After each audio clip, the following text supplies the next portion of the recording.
Chapter 13, Revelation to Joseph. Along the roadside, Mary rode once again on the back of a mule guided by Joseph. As she made her way through the budding trees of the spring, she gently placed her hand on her abdomen, a soft smile gracing her face, a silent testament to the life growing within her. Then the season shifted to late summer. Mary's silhouette emerged in the gentle morning light, now showing the first unmistakable signs of pregnancy. Joseph watched her in quiet contemplation as she concluded her canticle, his face etched with confusion and sorrow. Later that day, in the quiet sanctuary of his room, Joseph knelt in prayer. His heart heavy with turmoil, he whispered, "My heart is full of confusion, my Lord, for thou knowest I have kept my vow of chastity.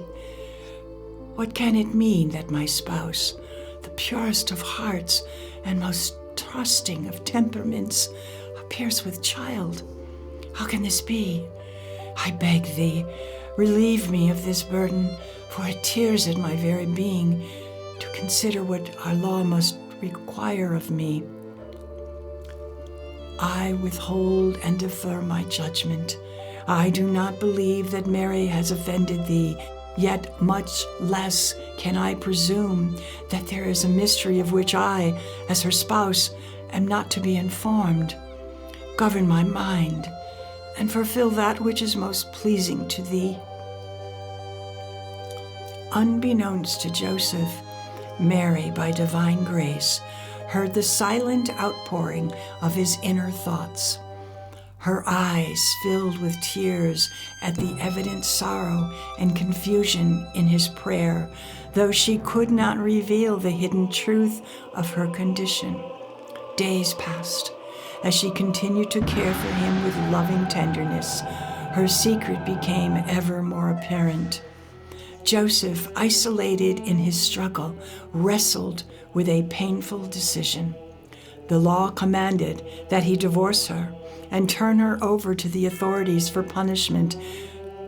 One morning, unable to contain his sorrow any longer, he spoke aloud in the eating area while Mary served him.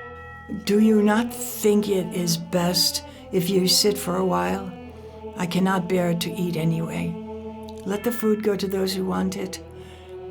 Do you know what takes place in the village today?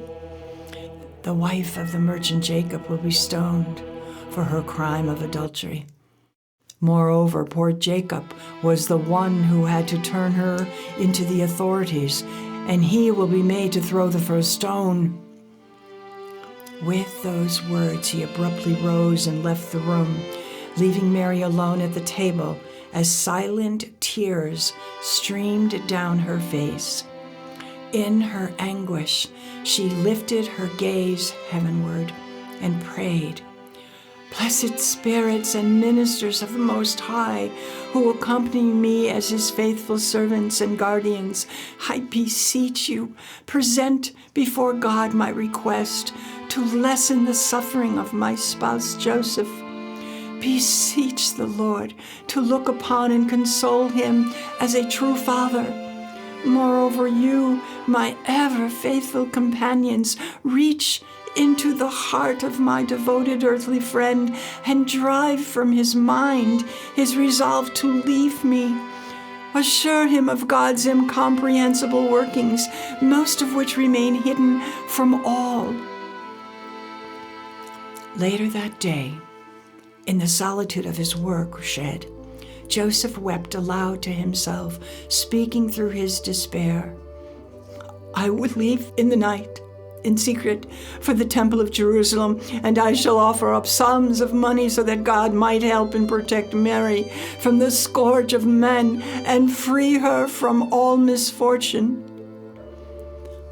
As if in an instant, to his lament, sudden rays of light broke through the gloom, softening the furrows of grief on his face and offering him a momentary solace. That night, In the quiet of her room, Mary knelt in fervent prayer, seeking communion with the divine. Her voice was steady, filled with resolve as she declared, "It is my duty not to be remiss in assisting the spouse whom I received from thy hand. If I have found grace in thy eyes, then he too must share in that grace, for I carry in my womb thy son, who will bear the likeness of man.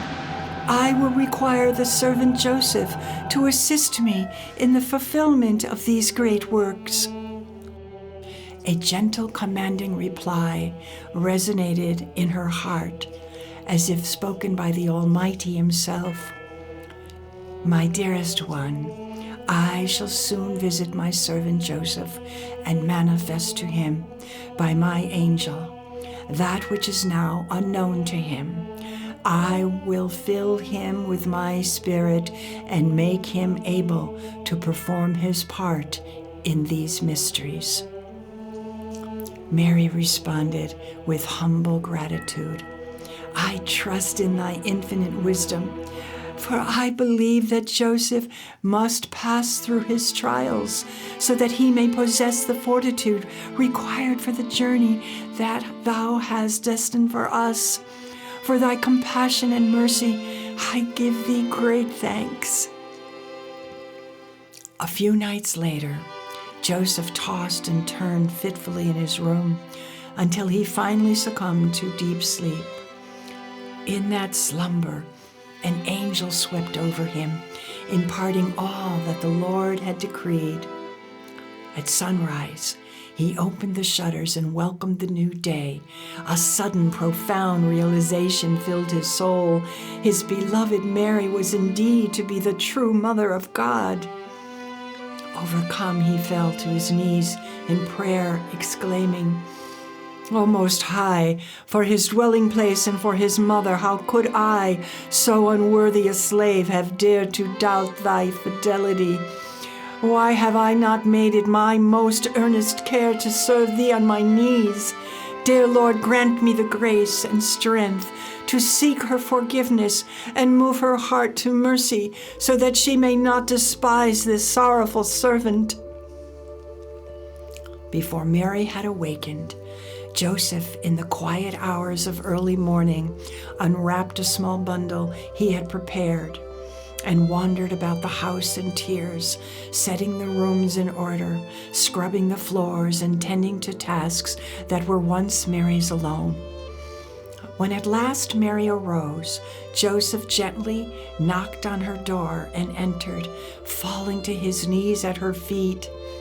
With a voice heavy with contrition, he said, "My mistress and spouse, true mother of the eternal Word, for the sake of God and our Lord, I beseech thee to pardon me. I do not doubt that thou hast knowledge of all my thoughts, which fills me with even greater shame. I shall not rise from these knees until thou assure me of thy favor, pardon, goodwill, and blessing." Mary, her eyes soft with compassion, replied, "I, too, my master and companion, must ask thee for forgiveness for the pain and sorrow thou hast endured because of me. I have seen and felt the depth of thy suffering. Though I long to reveal the reason for the hidden sacrament, it was not for me to disclose until the work of his holy and perfect will was complete. It was never that I did not esteem thee as my Lord and spouse, that I remained silent." Moved by her words, Joseph murmured, "Blessed art thou among all women. In none has he magnified his name as he has in thy humility, and in me, the most insignificant of the living, he has, in his divine condescension, chosen thee as his servant." At that moment, as Mary began to recite the Magnificat, a hymn she had often sung during her visit to Elizabeth, a miraculous transformation overtook her. She became aflame with a transcendent ecstasy. A radiant globe of light enveloped her, transfiguring her with the gifts of glory.